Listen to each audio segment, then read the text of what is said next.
Hi, Sana and Dario. It's Alistair from Zavvi in the UK. A pleasure to be chatting with you today. Nice. How you Same doing? here.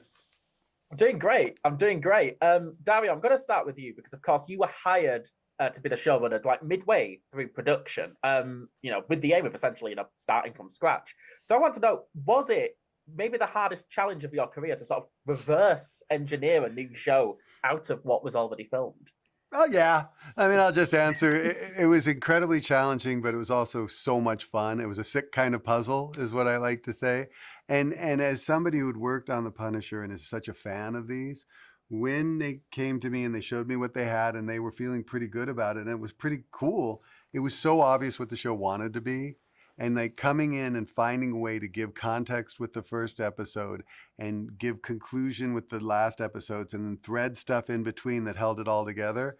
It was extremely challenging, but really fun. And then part of it was everybody involved knew what the show wanted to be. And it was most of the way there. What we had and what when I came in, what they had was pretty cool. It just needed to be brought up. And the most important thing is we needed to take the audience and the story from where Netflix ended to where this started. We had to give you a guide in.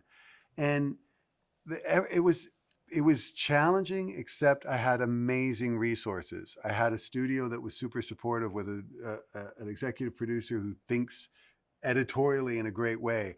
I had Justin and Aaron, who are fantastic directors. I've got two of the best actors in television that I've ever worked with, Charlie and Vincent. So we all kind of got together and like, here we go. And it all happened fast.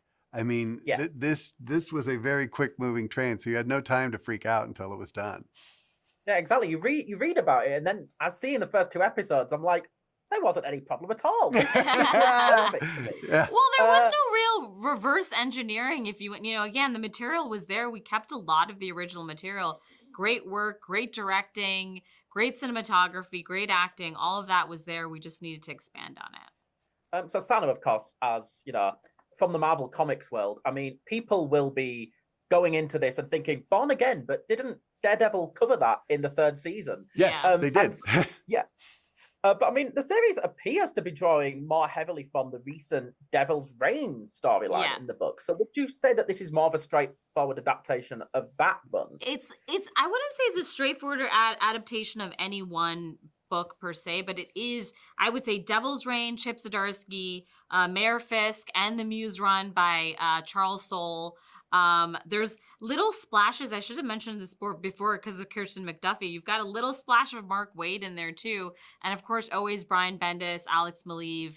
The tone of their series, I think, really influences a lot. Frank Miller is always, David Mazzucchelli, Frank Miller, that's our kind of holy grail in terms of tone, style, and even some of the thematic references to Born Again is there. But yes, it's not the adaptation. And the reason it's called Born Again is kind of a sly nod to the time that we've been away.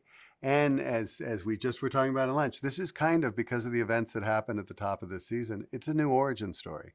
He has to rebuild. And one of the things that I don't know, as a fan of Daredevil, we ache when we see him get hit, but we are so happy when we see him get back up. And that rising from adversity, that is a hallmark of Daredevil, I think. Mm-hmm, absolutely. I mean, Charlie and Vincent have described, their arcs this time as being similar to De Niro and Pacino's characters in Heat, which is the most like mammoth comparison you could make. Was that a conscious influence at all? Absolutely. Not just conscious. You've seen the first episode? I've seen the first two. Okay. Yeah. Diner scene. I mean, it Exactly. is. Yeah. I know it's right there. I'm going right there saying it's like these men are analogous, and that was intentional. Actors were on board. This idea of it's kind of like a bonanza of creativity when you have a character that is in conflict. Is it the mask Murdock or is the mask Daredevil? Is the mask Fisk or is the mask Kingpin? And then those two are in conflict. So you have this kind of so much going on there. And of course, that was, to name the rival comic studio, of course, I mean, that was an influence on Nolan's The Dark Knight as well. I mean, what is it about that film that just makes for such good comic book inspiration? Well, I think it's what's always been at the heart of comics. What's the similarity between the hero and the villain? when does a criminal become the hero? Because what a lot of these vigilantes are doing is essentially criminal behavior for good reason. Mm-hmm. Yeah. And also of the villain, our villain, first of all, no villain believes he's the villain of his own story. He thinks he's the hero. And that is Wilson Fisk to a T. That's what's so incredible about him, is that he believes he's doing obviously what he wants, but what he's doing is best for the city. I love the city that he loves. Yeah. He loves New York.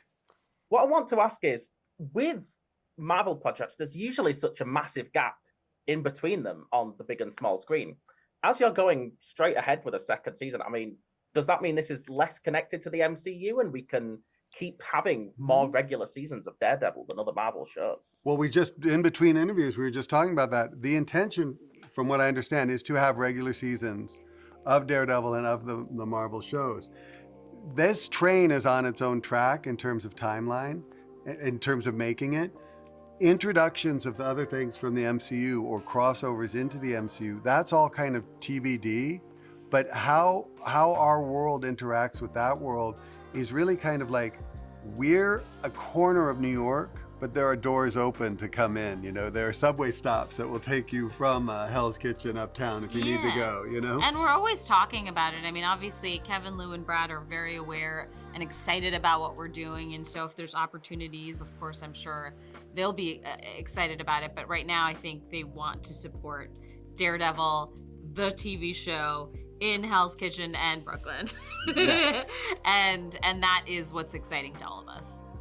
Well, it's been a pleasure chatting with you both, and I will be there every single week, tuned in for each new episode as it comes out. Yeah, but congrats on the series as well. It's a great start. Oh, thank you so much. Have a great day. And Thank you. I hope you Take dig it. care.